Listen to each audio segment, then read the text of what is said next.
Good afternoon, ladies and gentlemen.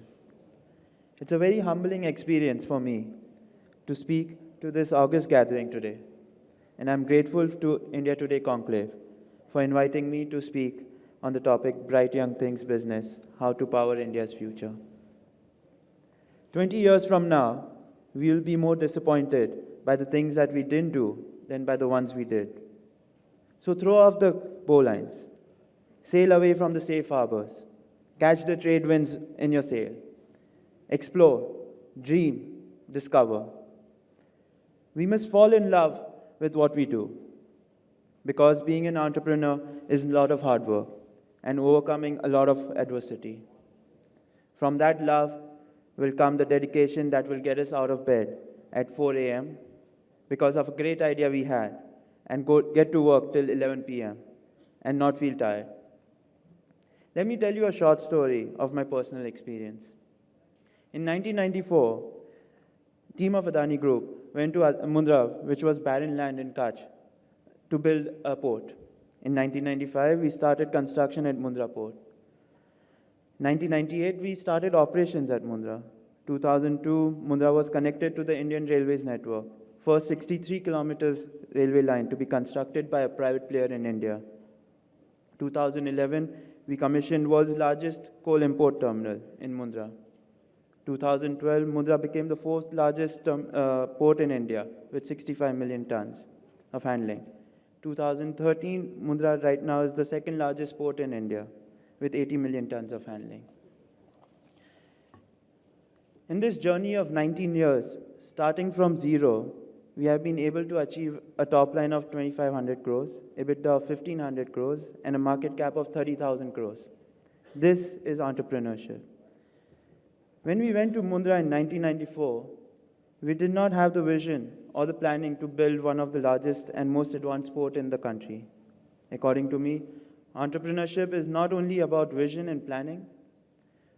From what I've observed, entrepreneurship is more about hard work, thinking big, risk-taking, perseverance, bias for implementation, common and commercial sense, people, and people, teamwork, most important, exploiting your own and others' full potential, respecting and never forgetting the past, being creative and having out-of-box thinking, finding opportunity in everything and everywhere, ability to listen and learn, and making organization its parivar. Bias for implementation, I believe, is the core of being an entrepreneur, whether it is implementing a port or a power plant or a manufacturing unit or building a school for underprivileged.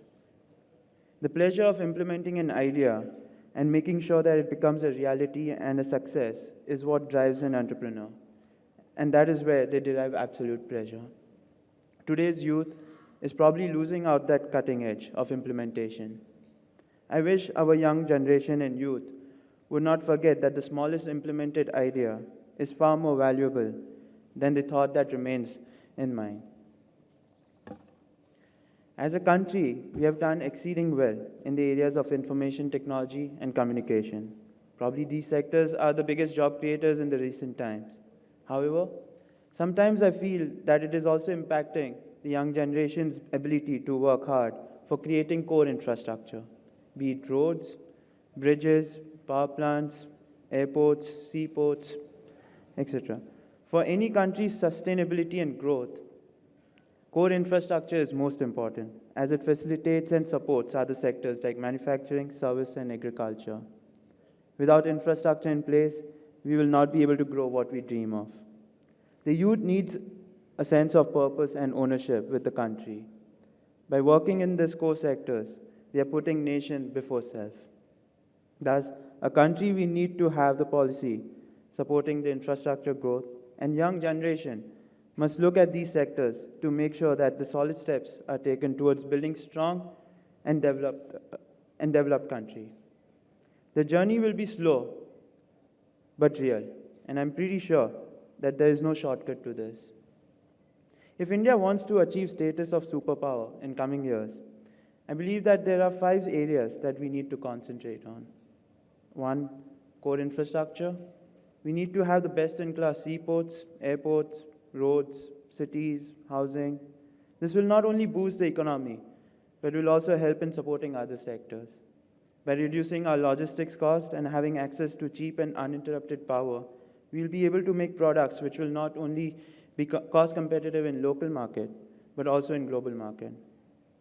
This will give our country a big economic boost. Agriculture, more than 50% of our population is still engaged in agriculture. We need to make these sectors more professional and organized in order to get higher productivity and to make them more profitable. There needs to be drastic change in how we do farming. Modern and scientific way of farming needs to be practiced, and we need to find immediate solutions of storage of grains. More R&D needs to be done in farming sector so that our yield per acre increases and matches other countries. Our land laws needs to be amended for large-scale corporate farming. Manufacturing, we need to support small-scale industries to create employment in every region and increase the domestic production. We have all the advantages as compared to China. In fact, we are better in terms of banking system, legal system, and we have more English-speaking young people in the country. We must take full advantage of this. Number 4, being research and development. We as a country need to develop our capabilities in research and development, whether it is creating new medicine or building a warplane or more sophisticated crane.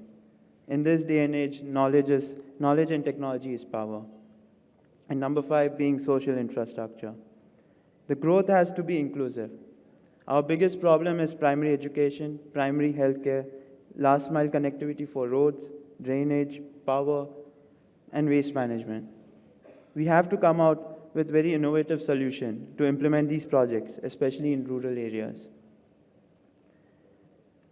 As part of a business family, I understand the advantages of platform that I've got. However, I also understand my responsibility. What has been created must grow. In that context, I believe that inheritance gives you the natural advantage on certain issues, like instincts, business acumen, and risk-taking. But it's not sustainable if we are not able to stand on our own feet on merits, be it right exposure, experience, maturity, global perspective, local issues, people skills, and above all, common sense. At the end of the day, the criterion for inheritance for a business leader should be competence and capability of enhancing the value of the stakeholders. I would summarize by saying, focus on opportunities, not on what you cannot change. Focus on what you can do and take responsibility. There's power in responsibility. Entrepreneurship is all about productivity, opportunity, risk-taking ability, and search for possibilities. And finally, I would like to see a more passionate and aggressive India. Thank you.